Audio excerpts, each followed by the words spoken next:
Hi, good morning, good evening, everyone. My name is Singh, and I'm based out of Bangalore, India. I hope you guys can see the screen or this and the slide that I'm sharing right now. Maybe a quick yes would. Okay, perfect, Sandra. Thank you.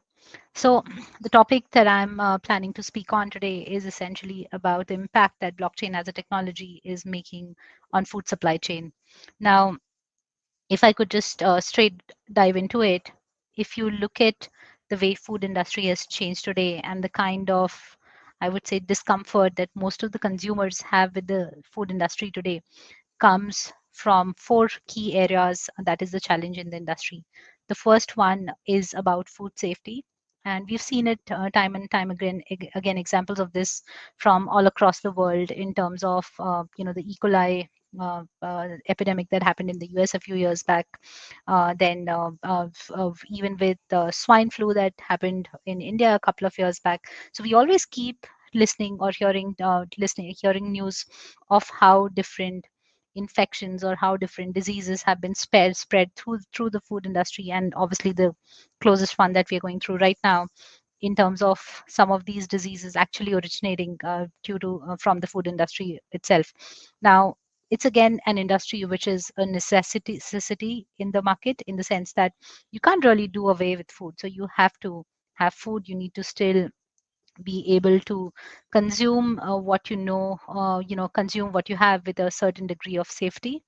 The second area is always about how much wastage of food that is typically there in the market right now. And this is across the different segments of the food supply chain itself. Whether you look at it in terms of the wastage of inventory in a farmer's warehouse, or wastage of food in a retail outlet, a restaurant, or even the amount of food that you throw out of your fridge on a daily basis, or refrigerator on a daily basis. Finally, the fourth one, in terms of the fraud that is also increasing worldwide in the food industry. I'm sure some of you have seen these videos where you can see a fake cabbage being reproduced out of plastic, or many kinds of different counterfeit in milk, your dilution of milk per se, or even cheese, and many other wine. I mean, think of a product in the food industry and you will see that there is quite a bit of counterfeit that happens in this entire industry. So from an industry's point of view, that has been a big challenge for quite some time right now. Now, the reason we've not been able to help with some of these challenges till now was because if you look at the food ecosystem so far, it was quite siloed. By which I mean is that there were always different organizations, having their data, how much is being manufactured, how much is in the retail outlets, which warehouse, etc., or where is the restaurant buying from. All of this was information that remained within their own organizations. So all this information was never really shared between the different organizations. So essentially what started happening is that everybody could do more damage in their own silo. So you really could not go back and find out where in your food ecosystem the issue was coming from. Also, traditionally, if you look at the food industry, because of the low margins in the food industry, we always saw that digitization was the last to hit this industry compared to some of the other manufacturing industries which is there today in the market. So this, in terms of even digitizing all the data that is there in the industry, this has been a little late and a little last to go. What happened in the last few years is, and especially, and some of this was obviously triggered by COVID as well, is that and also not just COVID, I would say that it's also happened, thankfully, to the next generation, especially the millennials, is where people have become very conscious about what they eat. And when they're conscious about what they eat, they want to make, and it's not about that they're just conscious about what they eat, they also are conscious of the damage that each industry or whatever they consume is doing to the larger market. So that's why sustainability became very important. We have every organization that is talking about sustainability right now, which essentially means for them to understand what is the ratio where they need to have a cost benefit analysis of how much are you damaging the larger ecosystem for the profit that you're making, and what amount of that profit are you ready to let go. right? So that's one of the big questions that the consumers have started asking organizations. Then the most important one is the ability to establish a trusted product, which essentially means that I really want to know where my food is coming from. You can't just put a label that says organic, but there is a demand by consumers to be able to understand what is the origin of food, whether it's your coffee, it's your fresh produce, your meat produce, whatever it is, right? So across this, we've seen a larger demand from consumers itself to be able to understand where is this coming from. Now, what we mean by creating a transparent supply chain and a circular supply chain for food is essentially going to get impacted or basically broken down into three different sections that you see right now on screen. The first one is quality and compliance. So some of this is also being regulated by the different governments of different countries, where essentially we are getting much more strict about the compliances that needs to be followed in the food industry. The second is what we spoke about earlier in terms of driving provenance of the food product itself. And the third one is that by being able to drive that provenance, brands are making a higher profit by establishing the authenticity of their products. So there is a large brand value being created by some of the brands in the market today, where by establishing that, yes, when I say that this is an organic product and you're able to see that this is an organic product, essentially I can charge you a premium for the same product. So there is a big value around brand authenticity when I'm able to create this entire chain on a blockchain enabled process. Now, some of the areas where we want to impact in terms of the application of blockchain in a food supply chain, which essentially means that we want to start looking at food safety in a completely different way. It is not just about how you grow your food, but it is also about how you store your food. Has it been stored at the right temperature with the right humidity, and constantly picking up that data through your IoT sensors and then uploading it on a blockchain enabled platform, which essentially means that nobody's going to be able to tamper that data. Even in terms of food freshness, can I actually go ahead and increase the longevity of my food as well? We spoke about food fraud, we spoke about brand trust, food waste, supply chain efficiencies in terms of can I deliver my food on time? What are the different KPIs that I need to measure across my warehouses, across my cold chains, across the dairy industries, and how do I make all of these different supply chains more efficient? And finally, on the sustainability bit of it, which I just spoke about right now.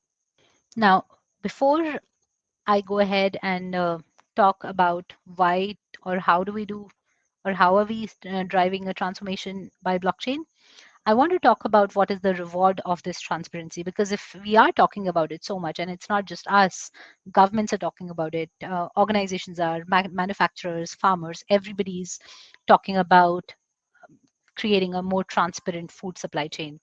Now, in some of these sections or the numbers that you see on the screen right now, this has been tested with the different clients that we have worked with, essentially, which talks about we've been able to increase loyalty. We've been able to increase preference.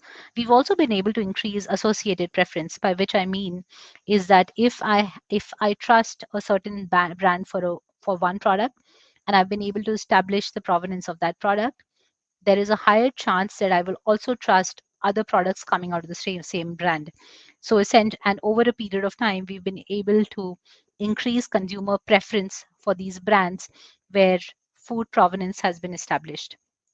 Then the next one is about trust itself in terms of being able to scan your products, being able to see where it was grown, under what conditions was it grown, who was the farmer, and then finally there is also a larger conversation happening in the market where consumers are more aware in terms of what is the food they want to consume and how do they want to respond to organizations who are not following the compliances and the regulations as well, right? So there is a, in terms of a backlash, what the organization has to deal with today and how quickly some of these things can escalate is much larger than what it was, let's say, 10 years or 15 years back. So some of it is going to be also compliance and regulation driven. I'm going to talk about this very quickly. So we have a very strong vision in terms of how food is going to get, or the whole food supply chain is going to get transformed through blockchain. IBM has a platform in the market right now which is called as IBM Food Trust, which essentially targets the same value systems that I just spoke about in terms of food safety, wastage, customer trust, efficiency, and circular economy.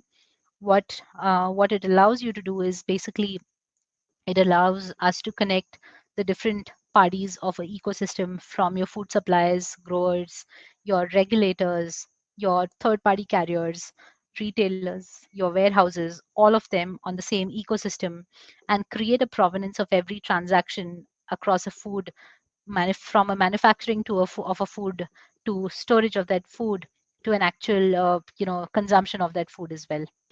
Now, if I could just quickly walk you through how a typical example of this would be, is that the first transaction on blockchain that would get captured starts from the grower himself. He would have some of the basic data in terms of what kind of item it is, on what dates was it harvested, where it was stored, what was the weather on that date in that location, under what conditions was it stored, etc. So that goes as, let's say, the first transaction on blockchain. The second transaction would then go from a trader to that farmer, whether once it is sold by a farmer to a trader, that becomes your second transaction, and it keeps going so forth, whether it's your purchase orders, your advance shipment notifications, your invoices, and each of these different transactions that happen over a period of time, let's say about 3 months. Let's think of it from the day it gets harvested to the time it comes to your plate. If I can, and I'm just considering a packaged food right now, if I take that gap as a 3 month gap, essentially what I should be able to do is connect all of these different handshakes that has happened in the supply chain. And as a consumer, I should be able to view everything that my food has gone through. And that's exactly what this platform allows you to do. It allows you to understand a transaction behind how the life cycle of that food before it has come in a consumer's hand. Now, I'm going to quickly take an example in terms of what we had done for Carrefour, where the outcome that we wanted to establish here was responsible sourcing. Now, we also know that globally, especially in this industry across South Africa, China, and many other countries, there is quite a bit of concern about whether the food is being responsibly sourced or not. So if you open your phones right now, go to the camera and just scan the QR code, what you could do is then put in these numbers. I'm just going to give you a moment there to do that. So you could put in these numbers and then just go and see what the page shows you. So basically, what has happened here is, as a test, we did this in France, where Carrefour picked up these mashed potatoes. They put a QR code on that mashed potatoes, on the box of mashed potatoes, and as it went through a life cycle of becoming that box, every time that, from the time it was the where that potato was grown, where it was mashed, packaged, stored, every transaction is captured on blockchain. So as a consumer, when you actually go and buy this package and you scan the code, you will be able to go and see for each individual box the whole provenance and traceability of that box itself. Now, it was a very interesting experiment, because in this case, what we noticed that while we were doing it for one product, there was also an increase in sales for related products at the same time. And this is what we spoke about brand loyalty earlier, where essentially if I trust a brand for product A, I'm going to most likely trust them for products B and C and D as well. The second example that I want to talk about is what we call as Thank Your Farmer. This was done for Sucafina, which is a sugar manufacturer. In this case, there was a circular supply chain that was set up to be able to allow consumers to actually tip the farmers as well. So what you could do, similar to the to what we worked on earlier, you could actually scan that package, and this will enable you to give a tip or leave money for the farmer, which straight goes into the farmer. So again, even that level of provenance is there, which is not there in the market today, right? So if you go to a restaurant to eat, you like the food, you're immediately able to tip the waiter or the chef, whoever has prepared that food for you. This has been very difficult in the packaged food industry, and with blockchain we've been able to do this now. So You create their traceability, you have the farmer has access to it. So as a consumer, when you like a food product, or let's say your favorite box of noodles or any food product that you really enjoy making at home, and if you want to tip the person who is actually growing that food for you, it allows you to do that. And this is a tremendous, I would say, win in the overall industry, because this is something that was never possible before.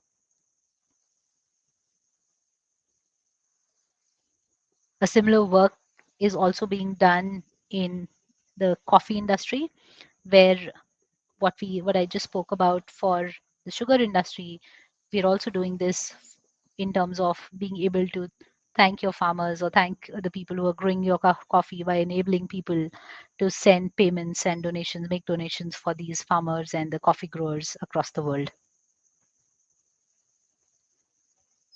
Now, again, if you want to quickly do this, I'm going to, just stop here, so that if you want to take a second, you can you can go to your camera, you can open the QR code, and you will be able to see the whole provenance of how the packet of coffee that you're just going to consume right now, where it has come from, where it was grown, all of that. Now, what blockchain allows us to do is that food industry sometimes has requirements where, in case of a challenge, you need to have a very fast reaction time. So you can't take days to respond to any problem in the food industry. So typically earlier, what would happen is that you had all this information in your system, but it was all over your ecosystem, right? So none of that was, even if you tried centralizing it and keeping it in one database, it wouldn't work, because at the end of the day you would still have to go through hundreds of transactions, hundreds of information that is not even tied to each other, to just find out a simple question in terms of, let's say, if there is a bag of spoiled potatoes, and I want to find out what are the other potatoes that were grown or stored together. It's a very simple question, and I mean, if you really think about it, it should not be that difficult to answer in this day and age, that if I have a bag of spoiled potatoes, what are the other potatoes that were stored together? But unfortunately, the way systems in most of the organizations were built could not answer these questions in the right amount of time. So we even did it as a challenge for some of the clients that we work with. And we found out that some of them actually took 7 days to come back and give that answer to us. What blockchain does is, by connecting each of the participants on the same network, it essentially allows you to react to any of these issues faster, which means that next time when an issue like that happens, you should be able to within seconds go and find out what were all the related potatoes that were stored in the same location. And instead of recalling everything at the same time, you just recall the ones that is necessary to recall, which essentially helps us in two ways. One is, that means my entire inventory does not go for a waste. So typically retailers would always be a little careful so far, because nobody wants to expose them to any kind of legal challenges that might come out of selling a bad package. So essentially, in a case like this, they would always recall the entire product. So now, and that actually creates a lot of food wastage. So what this helps us to do is, instead of creating a food wastage, you can go back and identify within seconds that which batch of potato was used to package in what batches, which batches were stored in which warehouses or inventory, were in the same inventory location, went to which retailers, and was sold to which consumers. So the entire dots of this supply chain, which was all over the place so far, now is connected on the same platform. And that's a great value in terms of bringing down that speed of reaction to literally seconds. I think so. That was it from my side. I was hoping, if you have any questions, I'm free to take questions now. Hi, Lillian. You mentioned that I was going a little fast. If you have any questions for me, I can answer those questions now. Okay, so if you don't have any questions, I think we can close the session. You can still leave a question for me in the chat box, and I will take a look at it, and I can come back and answer them at a later point. Thank you so much for your time.